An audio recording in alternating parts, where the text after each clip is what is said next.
ಇವತ್ತೊಂದು ಮೀನಿನ ಅಡುಗೆ ಮಾಡುವ. ಅದಕ್ಕೆ ಒಂದು ಬಾಳೆ ಎಲೆ ಬೇಕು ನನಗೆ ಮೀನು ತುಂಡು ಮಾಡಲಿಕ್ಕೆ. ಅದಕ್ಕೆ ಒಂದು ತೋಟಕ್ಕೆ ಬನ್ನಿ, ಒಂದು ಬಾಳೆ ಎಲೆ ತೆಗಿಯುವ ಅಂತ. ಎಷ್ಟು ದೊಡ್ಡದು ಮೀನು ನೋಡಿ, ಇಲ್ಲಿ ಕೊಂತಿ ಮೀನು ಇದು. ಅವನೇ ಫ್ರೆಶ್ ಉಂಟು, ಈಗ ತಂದದ್ದು. 1.25 kg ಒಂದು ಮೀನೇ ಉಂಟು. ಈಗ ತುಂಡು ಮಾಡೋ ಈ ಮೀನನ್ನು ನೋಡಿ, ಭಯಂಕರ ಭಾರ ಕೂಡ ಉಂಟು. ಬಾಳೆ ಎಲೆನು ಅದಕ್ಕೆ ದೊಡ್ಡ ತಂದದ್ದು. ಅದು ಮೀನು ಸಹ ದೊಡ್ಡ ಉಂಟಲ್ಲ, ಹಾಗೆ ಮೊದಲಿಗೆ ಇದನ್ನು ತೆಗುವ. ಸೈಡ್ ರೆಕ್ಕೆ ಉಂಟಲ್ಲ ಅದನ್ನು ತೆಗಿಯುವ. ಈ ರೆಕ್ಕೆಯನ್ನು ತೆಗಿಬೇಕು ನೋಡಿ ಮೊದಲು.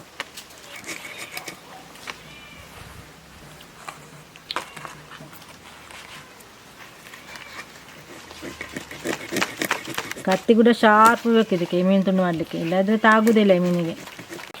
ನೋಡಿ ಹೀಗೆ ತೆಗಿಬೇಕು, ಜಾಸ್ತಿ ಇಲ್ಲ. ಅದರ ಸ್ಕೇಲ್ ಅಂತ ಹೇಳ್ತೇವೆ ನೋಡಿ, ಅದು ನೋಡಿದ್ದು ಹಾವಿನಾಗೆ ಕಾಣ್ತಾ ನೋಡಿ ನೋಡಲಿಕ್ಕೆ.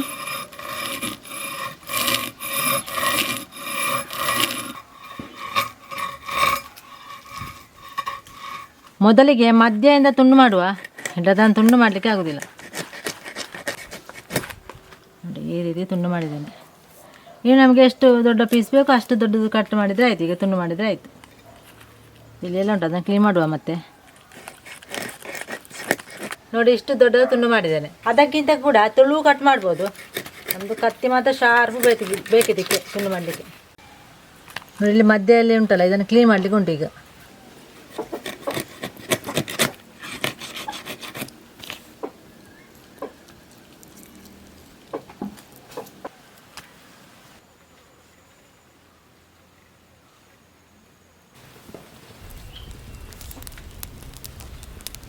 ಮೀನೆಲ್ಲ ತುಂಡು ಮಾಡಿ ಆಯಿತು. 3 ಚಮಚ ಆಗುವಷ್ಟು ತೆಂಗಿನ ಎಣ್ಣೆ ಹಾಕುವ. ನಿಮಗೆ ಬೇರೆ ಕುಕ್ಕಿಂಗ್ ಆಯಿಲ್ ಯಾವುದು ಕೂಡ ಹಾಕ್ಬೋದು. ಒಂದು 3 ಚಮಚ ಆಗುವಷ್ಟು ಸಾಕು. ಇದರಲ್ಲಿ ಒಂದು ಈರುಳ್ಳಿ ಉಂಟು ದೊಡ್ಡದು, ಚಿಕ್ಕ ಚಿಕ್ಕ ತುಂಡು ಮಾಡಿ ತಂದೆ. ಇದನ್ನು ಕೂಡ ಹಾಕಿದರೆ ಆಯಿತು. ಚಿಕ್ಕದು ಈರುಳ್ಳಿ ಆದರೆ ಒಂದು 2 ಹಾಕ್ಬೋದು. ಇದು ದೊಡ್ಡದು, ಅದಕ್ಕೆ ಒಂದೇ ತಗೊಂಡದ್ದು. ಈರುಳ್ಳಿ ಚಂದ ಮಾಡಿ ಫ್ರೈ ಆಯಿತು ನೋಡಿ. ಈಗ ಇದಕ್ಕೆ 1 ಟೊಮೆಟೊ, ದೊಡ್ಡದು 1 ಟೊಮೆಟೊ ತಗೊಂಡಿದ್ದೇನೆ. ಮತ್ತು ಸ್ವಲ್ಪ ಬೆಳ್ಳುಳ್ಳಿ, ಶುಂಠಿ ಸ್ವಲ್ಪ, 1 ಹಸಿಮೆಣಸು ಉಂಟು. ಒಂದು 2-3 ಹಸಿಮೆಣಸು ಹಾಕ್ಬೋದು, ಖಾರ ಇಲ್ಲ ಇದ್ದರೆ. ಸ್ವಲ್ಪ ಖಾರ ಉಂಟು, ಅದಕ್ಕೆ ಒಂದೇ ತಗೊಂಡದ್ದು. ಸ್ವಲ್ಪ ಉಪ್ಪು ಕೂಡ ಹಾಕುವ.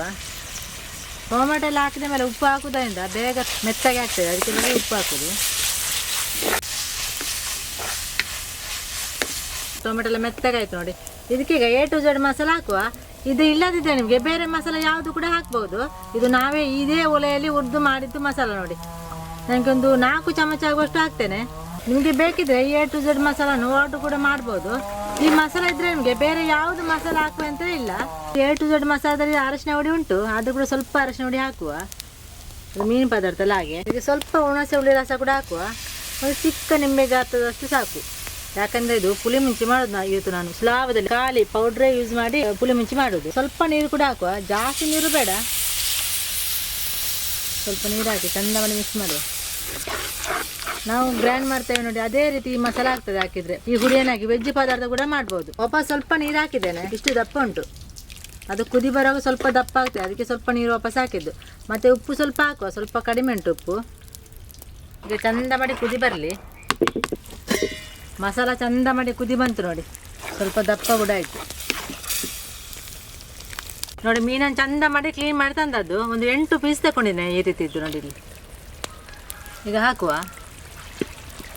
ಸ್ವಲ್ಪ ಮೀನು ಉಂಟು, ಎಲ್ಲ ಮೀನು ತರಲಿಲ್ಲ. ಎಲ್ಲ ಮೀನು ತಂದರೆ ಜಾಸ್ತಿ ಆಗ್ತದೆ ಅಲ್ಲ, ಅದಕ್ಕೆ ಒಮ್ಮೆ ಮಿಕ್ಸ್ ಮಾಡುವ.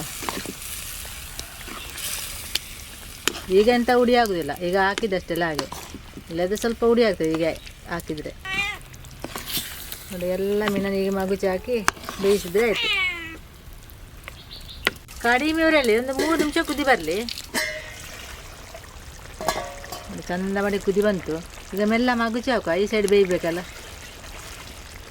ಈ ಮೀನು ಉಂಟಲ್ಲ ಬೇಗ ಕರಗುವುದಿಲ್ಲ, ಅಂದರೆ ಮೆಲ್ಟ್ ಆಗೋದಿಲ್ಲ. ಅಂದರೆ ತುಂಡು ತುಂಡು ಪೀಸ್ ಬರ್ತದೆ ನೋಡಿ. ಇದು ಹಾಕುವಾಗಲೇ ಚಮಚ ಹಾಕುವಾಗಲೇ ಹಾಗೆ ಆಗೋದಿಲ್ಲ.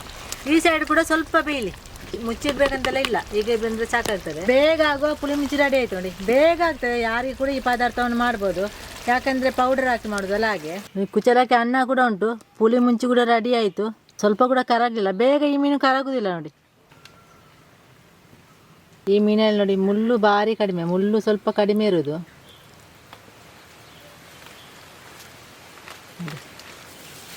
ನೋಡಿ ಎಷ್ಟು ಚೆಂದ ಬೆಂದೇವು ನೋಡಿ ಮೀನು. ಮೀನು ಪದಾರ್ಥ ಮಾಡಿ ಸ್ವಲ್ಪ ಹೊತ್ತಿಟ್ರೆ ಸರಿಯಾಗಿ ಮಸಾಲೆ ಎಲ್ಲ ಎಳ್ಕೊಳ್ತದೆ. ಈ ಮೀನಲ್ಲಿ ನೋಡಿ ಮುಳ್ಳು ಸ್ವಲ್ಪ ಕಡಿಮೆ ನೋಡಿ, ಇಲ್ಲ ಸ್ವಲ್ಪ ಈ ರೀತಿ ಉಂಟು, ಸೈಡ್ ಮಾತ್ರ ಇರೋದು ನೋಡಿ. ಸುಲಭದ ರೆಸಿಪಿ ಇದು, ಎಲ್ಲರಿಗೂ ಕೂಡ ನಿಮಗೆ ಟ್ರೈ ಮಾಡ್ಬೋದು. ಟ್ರೈ ಮಾಡಿ ಒಮ್ಮೆ ನೋಡಿ.